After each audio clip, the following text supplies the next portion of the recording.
बिस्मिल्लाहिर्रहमानिर्रहीम। शुरू करता हूँ अल्लाह के नाम से जो बड़ा मेहरबान और नहायत रहम वाला है।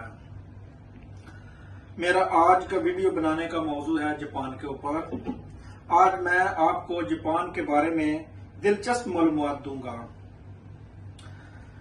जापान एक ऐसा मुल्क है जो अपनी जदीद टेक्नोलॉजी, साफ सुथरा माहौल और मुनफरद सकाफत की वजह से पूरी दुनिया में मशहूर है। अगर आप जापान जाना चाहते हैं या इस मुल्क के बारे में जानना चाहते हैं तो मेरी इस वीडियो को आखिर तक जरूर देखें। आने वाली वीडियो में मैं आपको जापान के सफर, अखराजात, मशहूर मकामात और वहां की जिंदगी के बारे में भी बताऊंगा।